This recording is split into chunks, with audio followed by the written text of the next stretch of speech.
promoted in. And so I went downstairs, and there's this R2D2 looking thing standing there looking at me. And I thought, what if the 6 people you trusted most were the ones who hurt you the deepest? Not with fists, but with silence, with envy, with betrayal wrapped in applause. In her final days, Tina Turner whispered 6 names, icons, legends, even friends, and she never spoke to them again.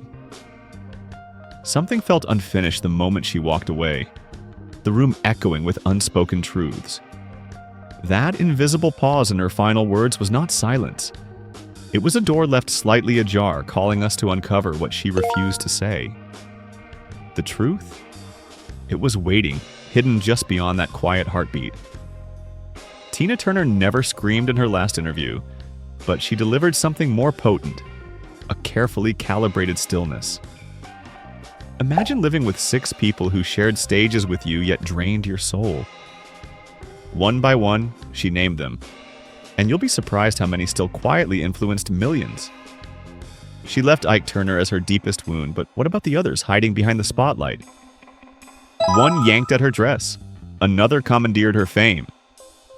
Someone else took her spotlight, and one, whom she once treated like kin, abandoned their roots chasing glory. This isn't a tale of gossip headlines. It's a story about fractured bonds, about surviving betrayal, about reclaiming yourself when the world tried to erase you. Before we dive into that first name, hit like, drop a comment, and subscribe.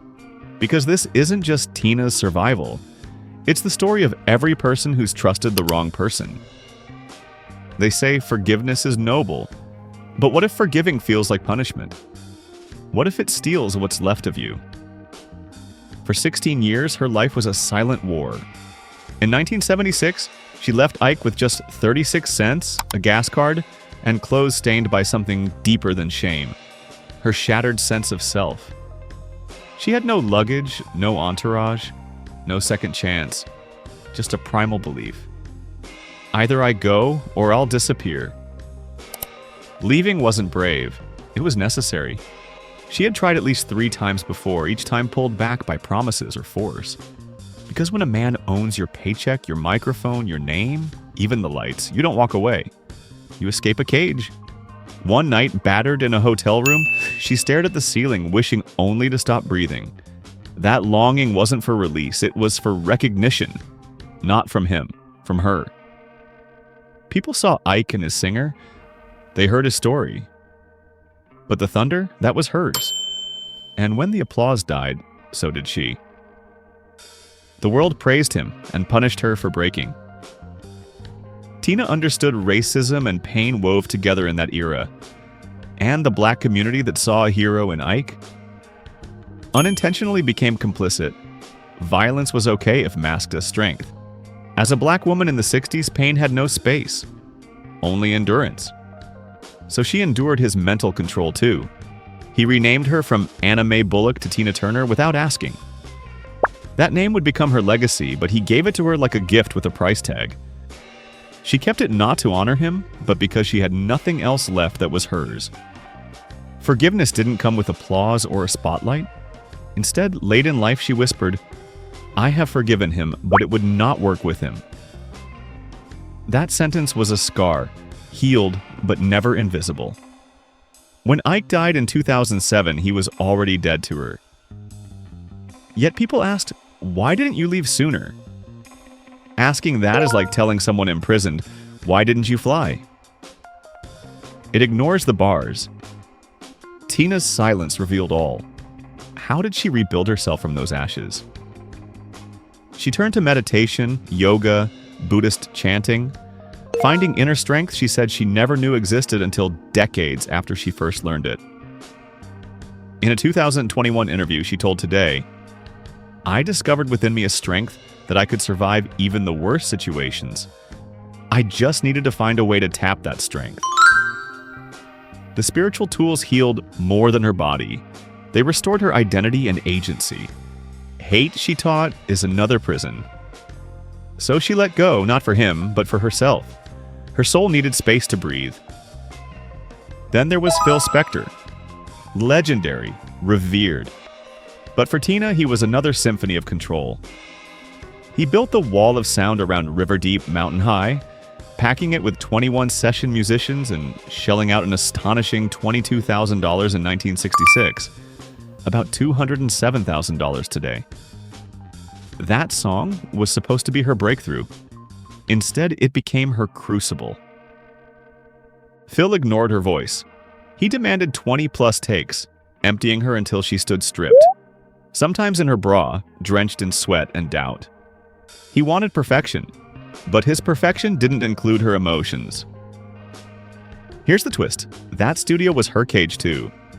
No fists, just authority. Shut up! Sing it my way!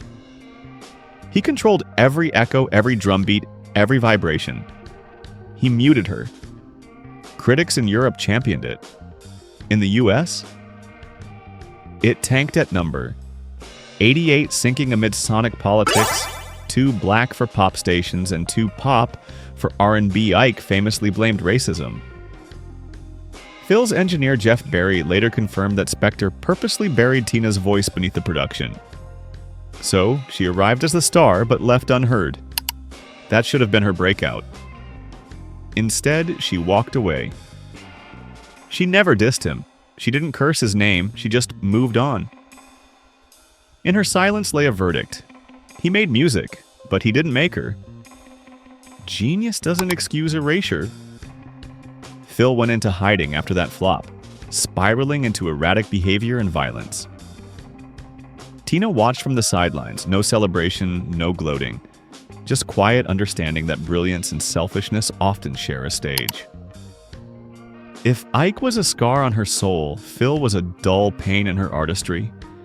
He didn't break her, he left an ache. Because Tina didn't need to hate him to move past him.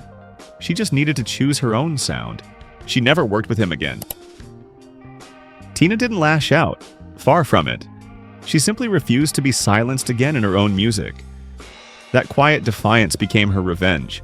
Forgiveness embodied not in words, but in never letting anyone repeat those mistakes.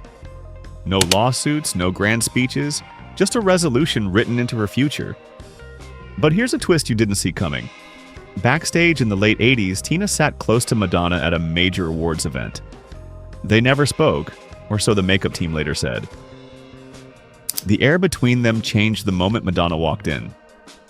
Tina turned away, smoothed her hair, never looked back. A silent statement that echoed louder than any headline. That charged stillness spoke volumes, and no one dared to mention what passed between them. Madonna burst onto the scene in mid-80s, bold, blonde, boundary-breaking. She sang about freedom, sexuality, power. But what happens when the trailblazer is already there, weathered and bruised, yet still unseen? Tina had been wearing leather and commanding stages years before Madonna dared whisper, "Express yourself." This wasn't envy, it was erasure. She wasn't mad that Madonna succeeded. She was furious that the world decided Madonna was first. Madonna was a phenomenon. Tina was the original warrior.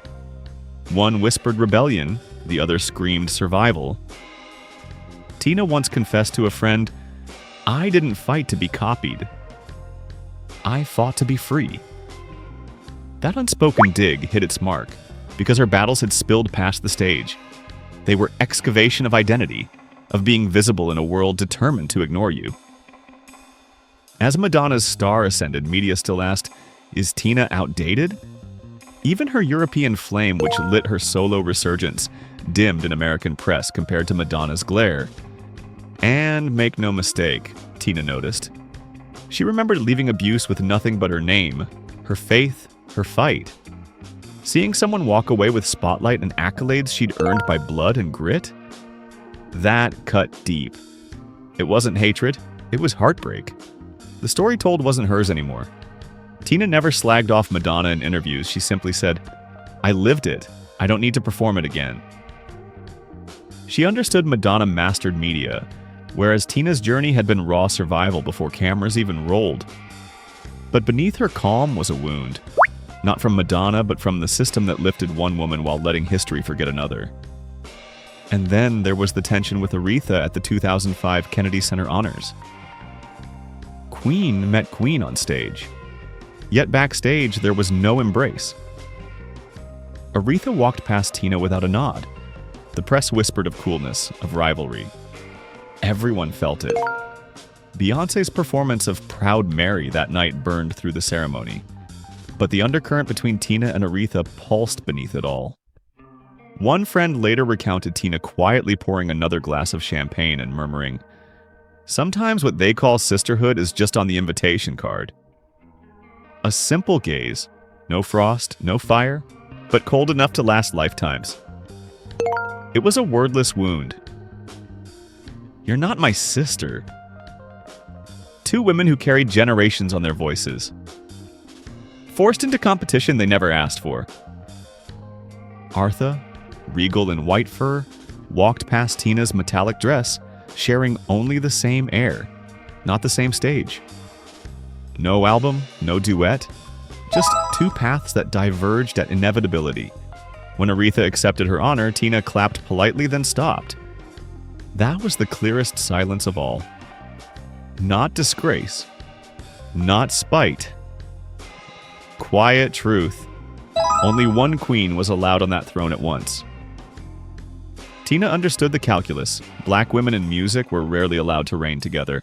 The industry demanded one torchbearer and one footnote. Yet she didn't devalue Aretha. She simply couldn't accept the invisible barrier that kept them apart. A former assistant heard Tina say backstage, "She's not a bad person, but she wants to be the only one." Not a barb, but a statement of sorrow at systemic erasure. This wasn't rivalry for public spectacle. No headlines or lawsuits, just unspoken lines drawn backstage where power mingled with history.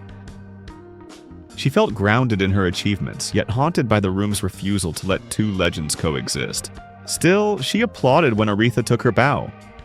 Respect isn't erased by sorrow, but Tina's respect was steady. Her forgiveness reserved not for individuals, but for the system that set them up as competitors. She carried that grief in her gaze, understanding that the industry was often the villain, not the women who answered its call. That evening ended without fanfare. Just two icons in the same room, each carrying the weight of history and the loneliness of their own triumphs. No words, no reconciliation, just champagne glasses clinking in a hall that didn't know how to let queens rule side by side. Her final bow wasn't about applause, it was about truth. Tina Turner didn't crave flattery, but she demanded to be seen as an equal, never as someone less. In those tense final moments, it became clear. Some people never stop feeling threatened by your presence. Not just men, but women too. Those icy glances from someone who should have stood beside you cut deeper than any betrayal. That tug on her dress in 1985 wasn't just wardrobe malfunction. It echoed every time someone tried to own her image. And here's something you didn't know. During that legendary performance with Mick Jagger, she recovered from that slip in seconds, yet backstage her steely look brought silence. Production crew later recalled she didn't shout, she didn't storm, but the entire room held its breath. It was the power of someone who'd already survived the worst, betrayal, abuse, erasure, and still stood ready to defend her dignity without a single raised voice. Tina was shaped by stages where she danced on worn platforms and survived slurs from drunk patrons who crossed lines nightly. She learned that liberation and exploitation can look the same, until someone crosses a boundary with no apology in sight. That night, Jagger might have thought he'd captured spontaneous chemistry, but for Tina, it crossed a line. Theater is one thing, respect is another. After that moment, she and Mick never spoke again. Offers for reunion tours fizzled into nothing as Tina quietly rejected every invitation. She didn't explain. She knew some wounds are best healed in silence. Her rejection wasn't just personal, it was symbolic. She refused to let her body become a momentary spectacle for someone else's benefit. In a rare interview decades later, when asked about the Live Aid stage, Tina paused before softly saying, "I gave everything, but not everyone knew where the line was." Her tone wasn't accusatory, just quietly sad. It was the fatigue of someone who had spent a lifetime reclaiming every inch of her body from those who thought they could claim it for them. That pain never went public. It didn't need to. Backstage whispers claim that production crews treated that dress incident as taboo, something too tender to examine. Tina Turner had forgiven publicly, she'd let go of Ike, she'd collaborated again with people who once doubted her. But respecting her boundaries remained non-negotiable. She conjured forgiveness in most places, but with that dress pull, not even a handshake. Some doors shut forever. Then came Beyoncé. In 2008, the two shared a powerful moment on stage, singing Proud Mary into millions of microphones, a bridge between two generations of Black power. The audience erupted. The cameras loved it. Yet backstage, that embrace wasn't lit by shared triumph. A lighting crew member later said, "Tina was polite, but the moment the door closed, she stopped smiling." Nobody documented what she thought in that moment. But the absence of her voice said more than any headline could. Beyoncé has herself spoken warmly of Tina in various interviews. In 2018, she told radio host Charlemagne, the god that Tina paved the way for her. But when the dust settled, Tina never revisited the mention or supported Beyoncé publicly again. That silence resonated. She wasn't angry or resentful, just disappointed. A music critic once observed, Beyoncé followed tracks laid by Tina, but she never paused to pick up the stones along the way. Tina did not ask for gratitude. Her mantra was, "I don't create art for handouts. I create to survive." Still, she quietly hoped for acknowledgement. A stylist from Beyoncé's team later shared, Tina watched the entire set, hoping for a word of respect. But there was none. Some gestures can't be undone. Silence can echo louder than speech. Before retiring to her peaceful life in Switzerland, Tina said in Zurich, "I've done my part. It's on them to remember or to forget." It wasn't bitterness, it was acceptance. She no longer needed to chase fame or acknowledgement, but a part of her still lived in how the world treated those she inspired. Her 6 named figures, men, women, icons, these weren't meant as public condemnation, but as a release of unspoken wounds. She didn't need apologies, she just needed to be understood. Behind her defiant exterior lay a savvy business mind. Her financial empire tells a story of resilience as powerful as her voice. She owned properties in Switzerland, valued around 5 million euros, never settling for stage luxury but for genuine sanctuary. She traveled on a private jet she co-owned, flaunting independence. She drove high-end models like the Mercedes-Benz G-Class and a Bentley Continental GT, symbolic of her redefined glam, not ostentation. On her wrist glinted watches from Rolex and Cartier, luxury rooted in achievement, not status. Her brand deals included partnerships with Chanel and Revlon, her image polished by global beauty giants. She held equity stakes in her tours and licensing arrangements that made her name evergreen.